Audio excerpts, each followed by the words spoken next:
তুমি যদি আমাকে মাফ নাই করো আমি একা কেমনে থাকবো ওই অন্ধকার কবরে।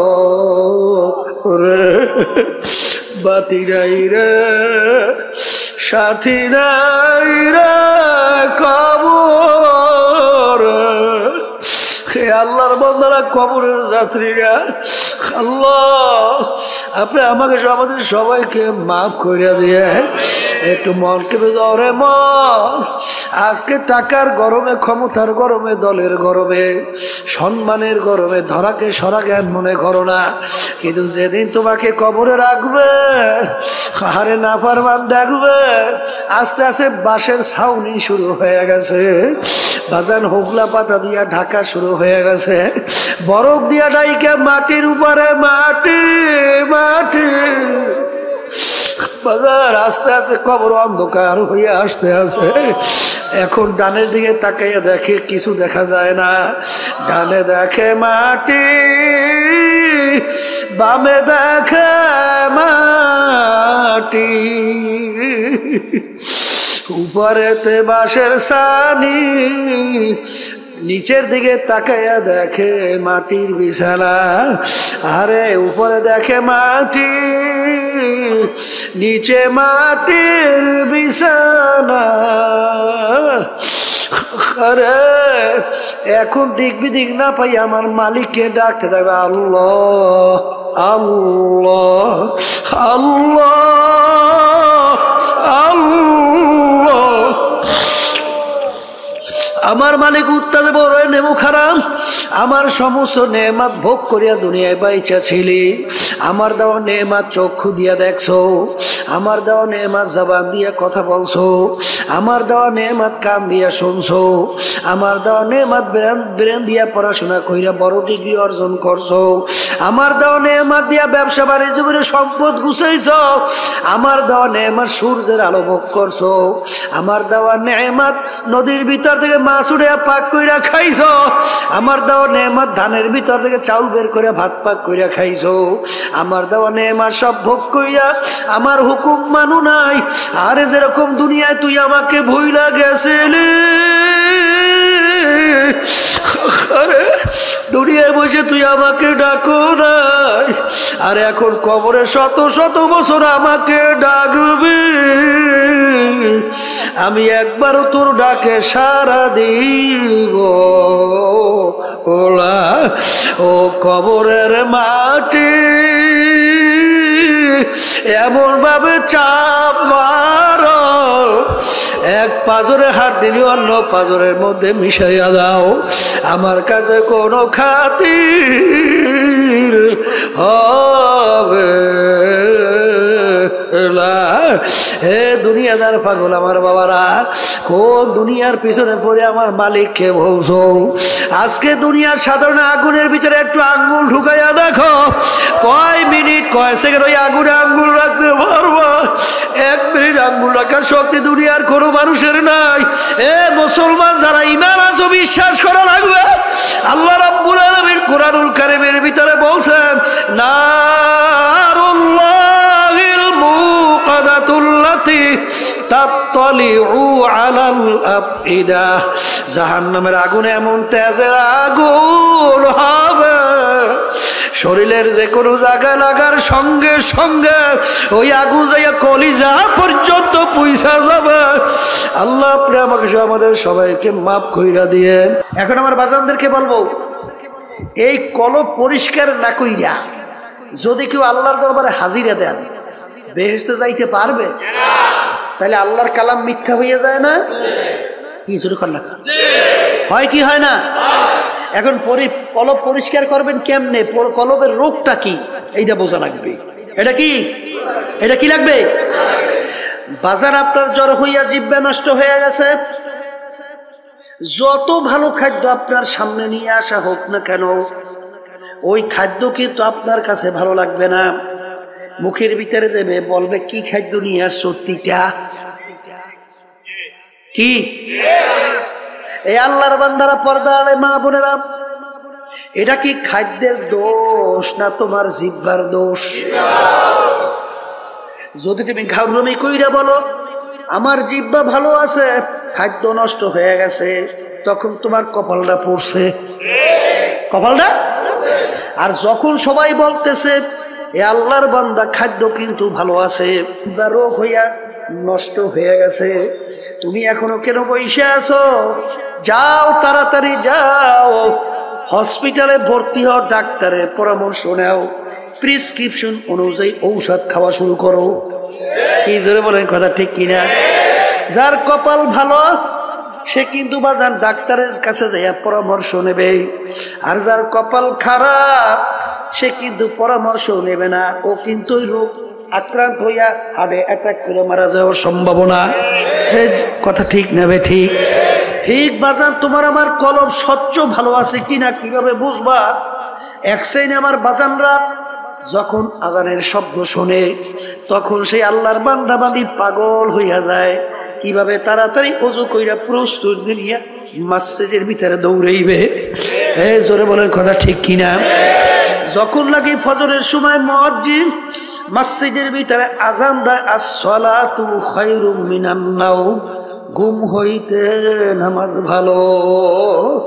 ওই আল্লাহর বান্দা বান্দি বাজান দেখ এই ঠান্ডার মধ্যে ল্যাপ তোষক মুড়া দিয়া ঘুমায়, যখন শোনে as-সালাতু খায়রুম মিনান নাওম, ঘুম হইতে নামাজ ভালো, সে কম্বল ফালাইয়া লাভ দিয়া উঠা ঠান্ডা পানিতে ওযু কইরা পাগলের মতো উঠা মসজিদের দিকে দৌড়ায়, যাই আল্লাহর সামনে আল্লাহু আকবার বইলা আল্লাহর সামনে দাঁড় হইয়া যায়। যখন কথা ঠিক না বে ঠিক? যে আল্লাহর বান্দা বান্দি বাজান কলব ভালো, আমার মাওলার যখন নাম শোনে তার কাছে এমন মধুর লাগে। বাজান ইব্রাহিম নবী সালাতু ওয়াস সালাম একদিন খানা খাইতেছে, ফেরেশতারা বলতেছে রব্বুল আলামিন ইব্রাহিম আলাইহিস সালাতু ওয়াস সালাম নবুয়াতি পাইয়া বাদশাহী পাইয়া এত কিছু ক্ষমতাবান হইয়া তোমাকে মনে হয় ভুলে গেছে, তোমার মোহাব্বত কইমে গেছে, একটু পরীক্ষা করতে চাই। আল্লাহ রাব্বুল আলামিন বলে যাও একটু পরীক্ষা কইরা দেখো। বাজান ফেরেশতারা মুসাফিরের সূরাতে, আল্লাহু আকবার, কি সূরাতে? মুসাফিরের সূরাতে বাড়ির দরজায় আইসা করুণ সুরে ডাক দেয়, আল্লাহু কারীম। ইব্রাহিম আলাইহিস সালাতু ওয়াস সালাম খানা খায়, যখন তিনি শুনলেন আল্লাহু কারীম, বাজান পাগলের মতো হয়ে গেছে। আমার মাশুক মাওলার নাম কে উল্লেখ করলো, কে আমার মাশুক মাওলার নাম নিল। ভাত খানা পাশে রাখিয়া পাগলের মতো দৌড় মারলো, দৌড় দিয়া বাড়ির দরজায় দেখে মুসাফির রাস্তার পথিক, বলে ভাই তুমি আমার মাশুক মাওলার নাম আলোচনা উল্লেখ করছিলা, তুমি আমার মাশুকের নাম নিয়ে তুমি ডাক দিছিলা, তুমি আর একবার একটু আমার মাশুক মাওলার নাম শোনাও। পথিক বলতেছে হুজুর আমি একবার বলছি, আর একবার যদি আপনার মাশুক মালিকের নাম শোনাই আপনার বিনিময়ে আপনি আমাকে কি দেবেন? বলে আমার হাজার হাজার দুম্বা সব তোমাকে আমি দান করিয়া দিলাম, একবার একটু শোনাও। আবার মুসাফির করুণ সুরে ডাক দিয়ে বলে আল্লাহু কারীম। বাজান মাশুক মাওলার নাম যতবার শোনে ততই তার কাছে মধুর মতো লাগতে আছে।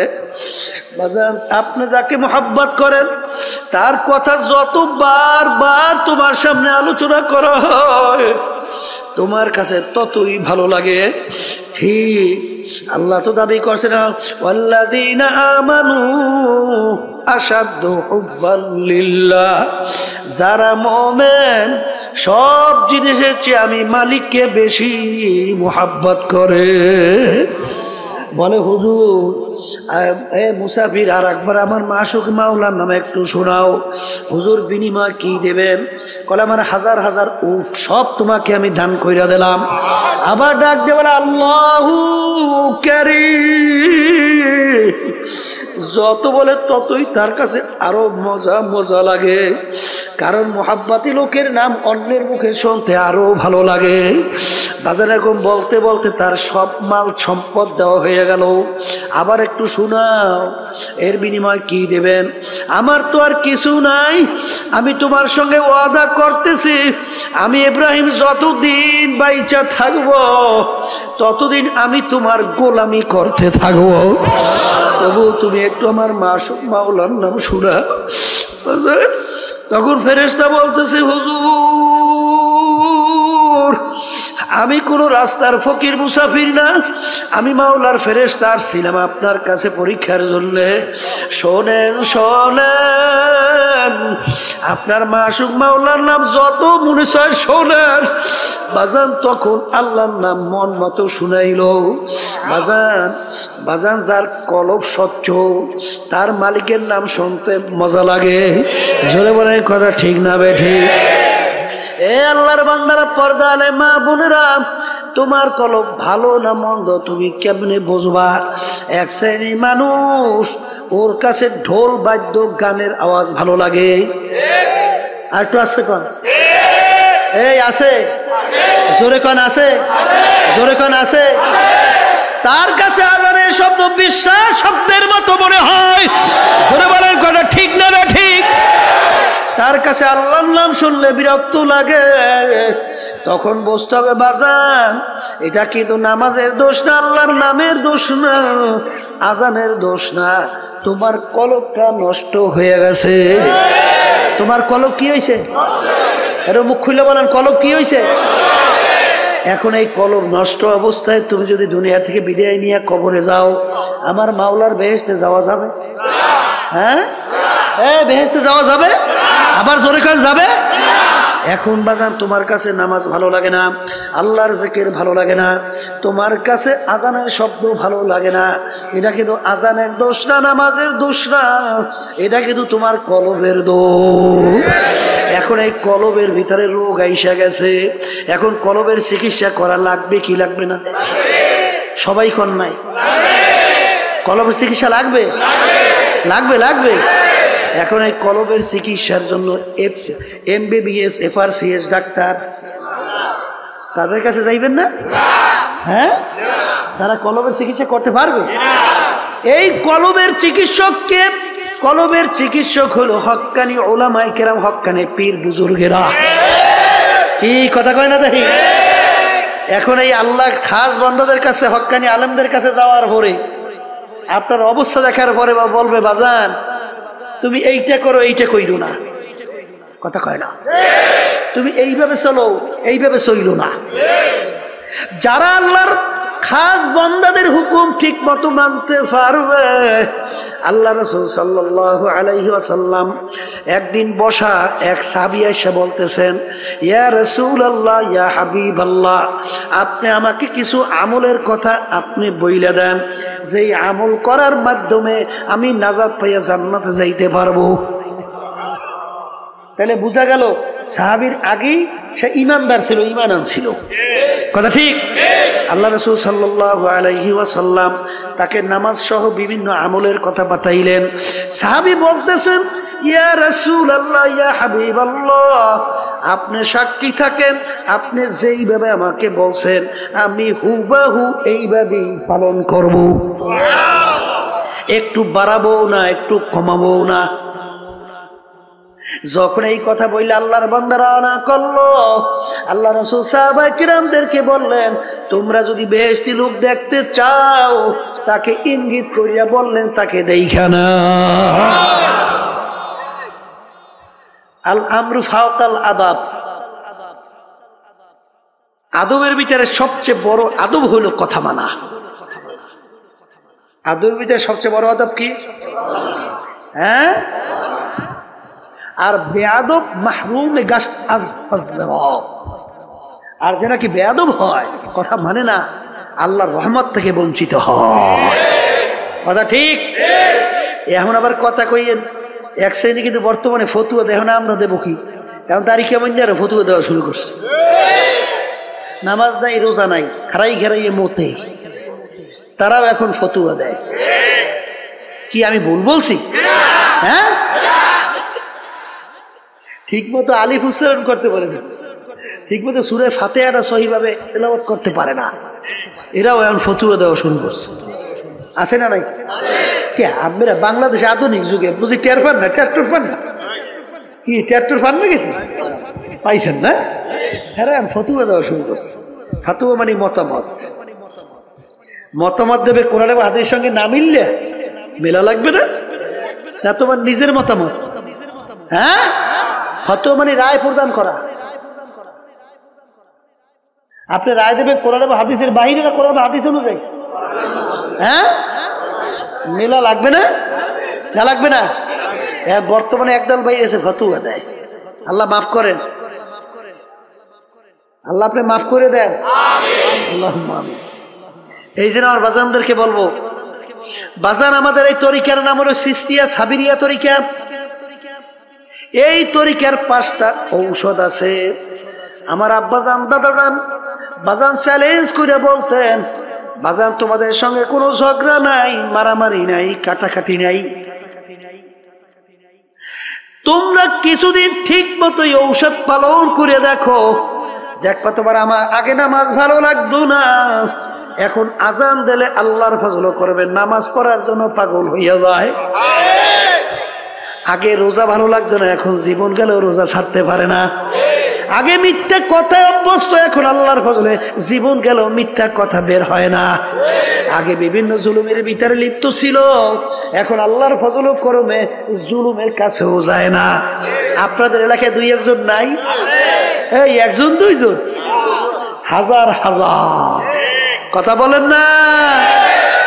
আর বাজানদেরকে বলবো, যদি আল্লাহর কুতুব চরমোনাইর এই তরিকার এই প্রেসক্রিপশন আপনার কাছে ভালো না লাগে, বাজান যে কোনো একজন হক্কানি আলেম, একজন হক্কানি পীর বুজুর্গ, একখানি বাজান সহি তরিকার উপরে কোরআন এবং হাদিস অনুযায়ী আপনাকে রাস্তা যারা বাতাইবে।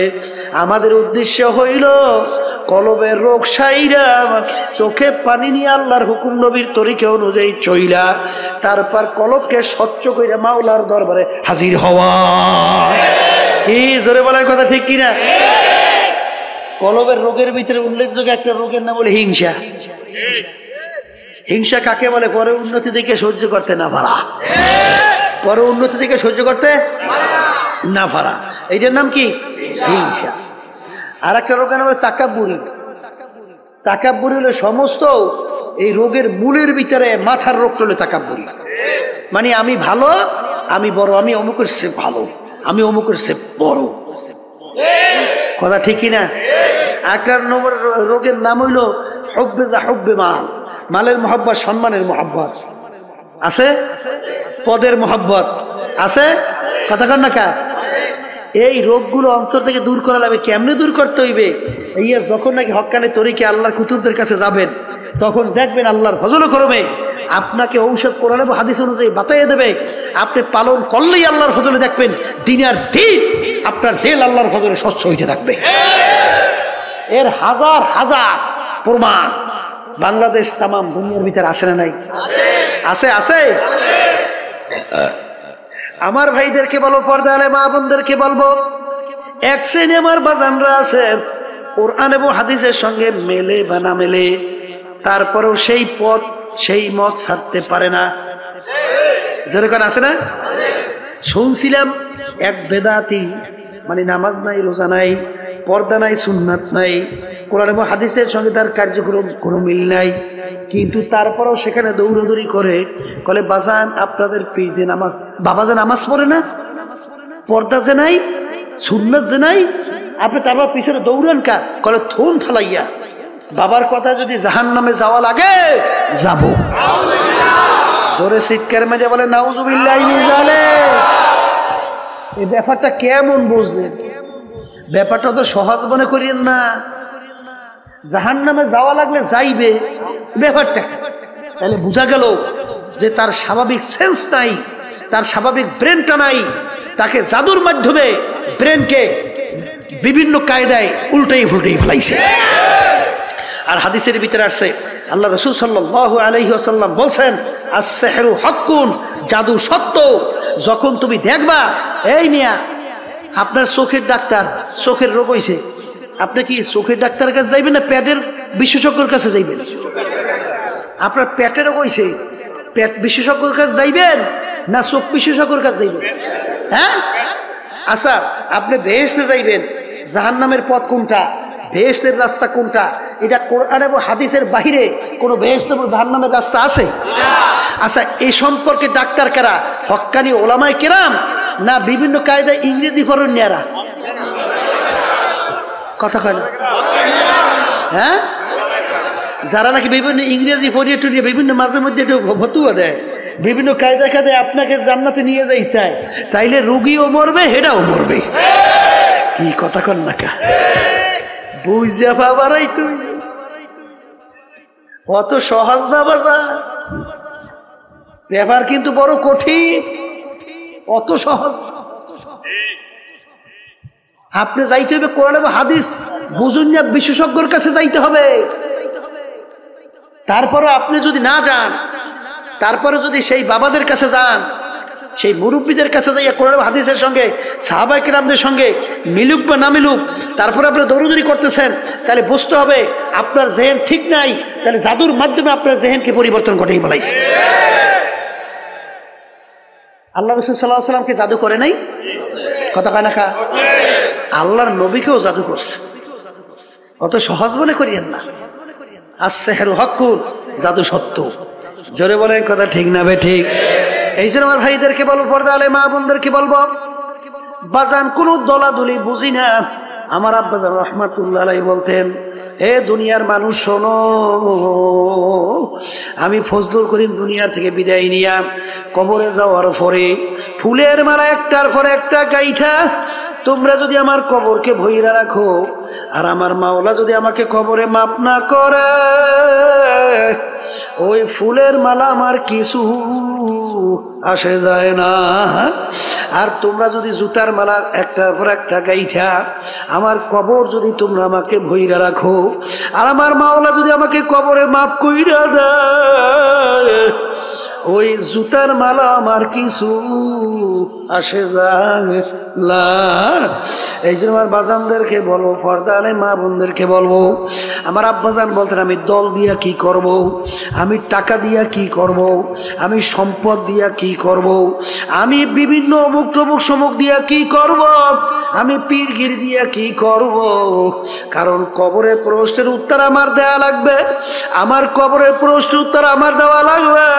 খোদা না খাস্তা কবরে যদি প্রশ্নের উত্তর আমি ঠিক মতো দিতে না পারি, আল্লাহর হাবিব বলছেন, আল কবরু রাউযাতুম মিন রিয়াজিল জান্নাহ আও হুফরাতুম মিন হুফারিন নার। এ আমার উম্মতরা, কবর দেখো, এই কবর কিন্তু আসল কবর না, কোন আল্লাহর বান্দা বান্দির কবর একটা বেহেশতের বাগান হইয়া যাবে। আল্লাহ আপনি আমার জন্য, আমাদের সবার জন্য কবুল করে নিয়েন। আল্লাহর হাবিব বলছেন, ও আমার উম্মতেরা, কোন নাফরমানের কবরের মধ্যে জাহান্নামের আগুন এসে ভইরা যাবে। আল্লাহ আপনি আমাকে সহ আমাদের সবাইকে মাফ কইরা দিয়ে, আল্লাহ আপনি আমাকে সহ আমাদের সবাইকে মাফ কইরা দিয়ে। আল্লাহর হাবিব বলছেন, ও আমার উম্মতেরা, কোন নাফরমানের কবর মধ্যে মাটি এমন ভাবে চাপ মারবে, এক পাজরে হাড্ডি নিয়ে অন্য পাজরের মধ্যে মিশাইয়া দেবে। আল্লাহ আপনি আমাকে সহ আমাদের সবাইকে মাফ কইরা দিয়ে। আল্লাহ রাসূল বলেন, ও আমার উম্মতেরা, 99 তিননিনান লাউ নুফিকা ফিল আরদি মা আনবাতাত খাদরা। কোন নাফরমানের কবরের মধ্যে একটা না দুইটা না 99টা বিষাক্ত সাপ জমা হইয়া যাবে। কিয়ামত পর্যন্ত ওই নাফরমানকে পেঁচাইয়া পেঁচাইয়া ঠুকরাইতে থাকবে। আল্লাহ আপনি আমাকে সহ আমাদের সবাইকে মাফ কইরা দিয়েন। ওই সাপ কেমন বিষধর হবে, যদি জমিনের দিকে মুখ কইরা ফুঁক দিত, এই জমিনের ভিতরে গাছপালা মাথা জাগাতে পারতো না। বাজার অনেকে বলতে পারেন হুজুর এই সাপে এত বিষ কিভাবে হয়? বর্তমান আধুনিক যুগে বোঝাতে বড় সহজ রে বাজান, কারণ বর্তমানে অ্যাটম বোম তৈরি করছে, আনুপানবিক বোমা তৈরি করছে, যেটাকে পারমাণবিক বোমা বলা হয়। এতটুকু ছোট একটা বস্তু যদি কোনো এলাকায় ছাইরা দেয়, ওর ক্রিয়ায় সমস্ত এলাকার গাছপালা মানুষ সব মইরা ছাপিয়ে যায়। এতটুক ম্যাট্রিয়াসের মধ্যে, এতটুক পদার্থের ভিতরে যদি আমার মাওলা এত ক্ষমতা রাখতে পারে, আমার মাওলা সেই সাপের ভিতরে এত কেন বিষ দিতে পারবে না? এই জন্য আমার ভাইদেরকে বলবো, পর্দারে মা বোনদেরকে বলবো, আমার আব্বাজান রহমাতুল্লাহ আলাইহি বলতেন বাজান, এরপরেও যদি মন না বুঝেন বাজান রে, দৈরানো কবরে যদি কিছু নাও হয়, তুমিও বাইচা গেলাম, আমিও বাইচা গেলাম, কিন্তু বাজান যদি কবরে হইয়া বসে, তাহলে তোমার বা উপায় কি, আমার বা উপায় কি? আল্লাহ, দুনিয়ার যে কোনো কাজে 5 বার যদি ঠগ বাজার, ওই কাজের ভিতরে আবার চেষ্টা করলে জিতবার আশা করা যায়। কিন্তু এই কবরের যাত্রীরা যদি একবার কেউ খোদার কাছ তা কবরে যাইয়া ঠইগা বস, আর দ্বিতীয়বার দুনিয়াতে আইসা আপিল করিয়া জিতবার কিন্তু আর আশা নাই। ও মুসাফির বাল্যগাঠুরি বহুদূর ঠিকানা, আজ ভিজানা কাল ভিজানা কবর আখের ঠিকানা।